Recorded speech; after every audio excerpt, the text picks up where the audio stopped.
غسل کے اندر 3 فرض ہیں، غسل کے اندر 3 فرض ہیں۔ یہ جو بنیادی تعلیمات ہیں نا، ان کا سیکھنا بڑا ضروری ہے۔ اگر بندہ صرف سکول اور کالج کی تعلیم حاصل کر لے اور اسے غسل بھی نہ کرنا آتا ہو، اس طرح کسی بڑے پڑھے لکھے پروفیسر سے کسی نے پوچھا کہ غسل کے کتنے فرض ہیں؟ اس نے کہا غسل کے 3 فرض ہیں۔ اس نے بس اتنا سنا تھا کہ غسل کے 3 فرض ہیں۔ اس نے پوچھا کون سے فرض ہیں؟ اس نے کہا صابن، تولیہ اور تیل، یہ غسل کے فرض ہیں۔ کیونکہ اسے پتہ ہی نہیں تھا، اس نے صرف مطلقاً سنا تھا کہ غسل کے فرض 3 ہیں۔ لیکن دوستان محترم، از روئے شرع جو فقہا نے غسل کے 3 فرض بیان کیے ہیں، وہ کون سے ہیں؟ سب سے پہلے نمبر پر غسل کا جو فرض ہے وہ ہے کلی کرنا۔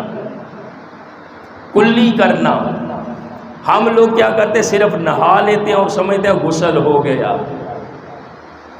صرف نہا لینے سے غسل نہیں ہوتا۔ غسل کے 3 فرض ہے، جب تک آپ ان کو پورا نہیں کریں گے غسل نہیں ہوگا۔ پہلا فرض کیا ہے؟ کلی کرنا۔ اور کلی کس طرح کی جائے؟ منہ بھر کر، پانی کے ساتھ منہ بھر کر جب آپ کلی کریں گے تو تب کلی ہوگی۔ اگر تھوڑا سا پانی ڈال کے نکال دیا تو آپ کی کلی نہیں ہوگی۔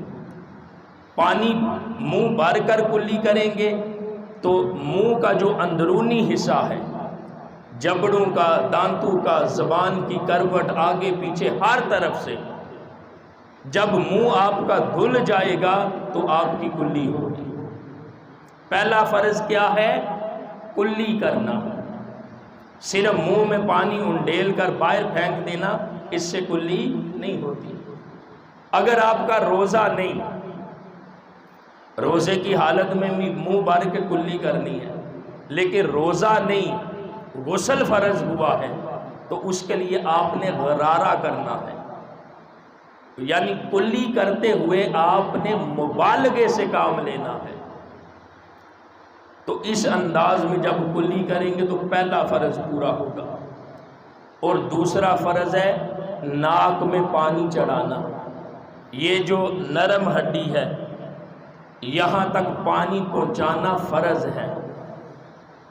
اور اگر ویسے ہی آپ پانی تھوڑا سا ڈال کر ناک کے ساتھ لگا کر اس طرح سے کریں گے تو پھر یہ فرض پورا نہیں ہوگا۔ پانی کو اوپر چڑھانا ہے۔ کس طرح؟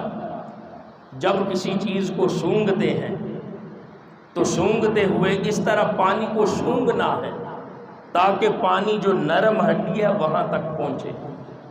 اس طرح جب دوسرا جو فرض ہے وہ پورا ہوگا۔ اب تیسرا فرض کیا ہے؟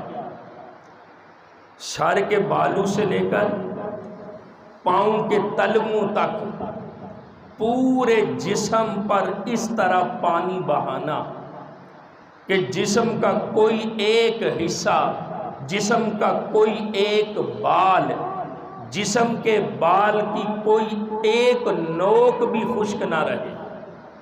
اپنے جسم کے اوپر اس طرح پانی بہانا پورے جسم پر کہ بال کی ایک نوک تک بھی وہ خشک نہ رہے۔ اس انداز میں جب بندہ غسل کرتا ہے، یعنی 3 فرض پورے کرتا ہے، تو اس کا غسل ہو جاتا ہے۔ لیکن دوستان محترم، کوئی ایسا طریقہ بھی تو ہو جس کو اپنائیں تو یہ جو غسل ہے یہ بھی ہو جائے اور ہمیں ثواب بھی زیادہ مل جائے۔ ہاں، اس کا ایک طریقہ ہے اور وہ ہے آقا الاسلام کا سنت طریقہ۔ سنت طریقے سے اگر بندہ غسل کرے تو فرض بھی پورے ہوں گے، غسل کی سنتیں بھی پوری ہوں گی، یعنی اجر زیادہ ملے گا۔ اگرچہ بندہ 3 فرض بھی پورے کر لے تو غسل ہو جائے گا، لیکن اسے سنت غسل کا ثواب نہیں ملے گا۔ اب غسل کا سنت طریقہ کیا ہے؟ سب سے پہلے نمبر پر یہ نیت کرنی ہے کہ میں طہارت حاصل کرنے لگا، میں پاکیزگی حاصل کرنے لگا۔ یہ نیت کرنی ہے کہ میں پاک ہو جاؤں گا اور اللہ کی عبادت اور بندگی کا حقدار بن جاؤں گا۔ نیت کرنی ہے طہارت حاصل کرنی کی۔ اس کے بعد اپنے دونوں ہاتھوں کو گٹو تک دھونا ہے، دونوں ہاتھوں کو گٹو تک دھونا ہے، اور اس کے بعد اپنی شرمگاہ کو دھونا ہے، اگرچہ نجاست لگی ہو یا نہ لگی ہو، شرمگاہ کو دھونا یہ سنت ہے۔ اور اس کے بعد جس طرح نماز کے لیے وضو کرتے ہیں بالکل اسی طرح وضو کرنا ہے، جس طرح نماز کے لیے وضو کرتے ہیں اسی طرح وضو کرنا ہے۔ اور اس وضو کے اندر 2 فرض آپ کے پورے ہو گئے، ایک کلی والا اور ایک ناک میں پانی چڑھانے والا۔ اب اس کے بعد پورے جسم کے اوپر 3 بار پانی بہانا ہے، اور اس انداز میں بہانا ہے کہ جسم کے کسی بال کی نوک بھی خشک نہ رہے۔ اور سب سے پہلے نمبر پر جب پانی بہانا ہے تو اس کی ابتدا سر سے کرنی ہے۔ 3 بار پانی بہانا ہے دائیں کندھے پر، 3 بار پانی بہانا ہے بائیں کندھے پر، اور پھر سر سے لے کر پاؤں تک اس طرح پانی بہانا ہے کہ جسم کا کوئی حصہ بھی خشک نہ رہے۔ غسل کرتے ہوئے کچھ حصے ایسے ہیں اگر بندہ دھیان نہ کرے تو وہ خشک رہنے کا اندیشہ ہے۔ اگر کسی نے انگوٹھی پہنی ہے، وہ فرض غسل کر رہا ہے تو انگوٹھی کو حرکت دینا ضروری ہے، اس لیے کہ اگر حرکت نہیں دیں گے، تنگ انگوٹھی ہے تو پانی شاید اس کے نیچے نہ جائے۔ انگوٹھی کو حرکت دے کر اس کے نیچے جلد تک پانی پہنچانا ضروری ہے۔ اور پھر یہ جو بغلو والا حصہ ہے، انگلیوں کا حصہ ہے، پاؤں کی انگلیوں کا حصہ ہے، اسی طرح یہ جو ران کے درمیان والا حصہ ہے، اس کو بھی پانی اس پر بھی بہانا ضروری ہے۔ اور یہ جگہ ایسی ہیں جو غسل کے دوران خشک رہنے کا اندیشہ ہوتا ہے۔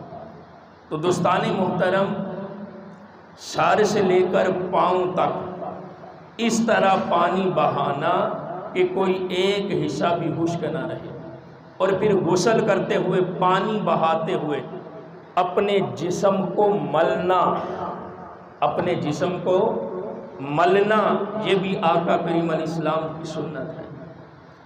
جب اس انداز میں سنت طریقے سے کوئی غسل کرتا ہے تو اس کے فرض بھی پورے ہو گئے، اور غسل کرنے کا جو سنت طریقہ ہے اس نے وہ بھی پورا کیا ہے، اور اس کو طہارت کامل حاصل ہو گئی ہے، یعنی وہ اللہ کی عبادت اور بندگی کے قابل ہو گیا ہے۔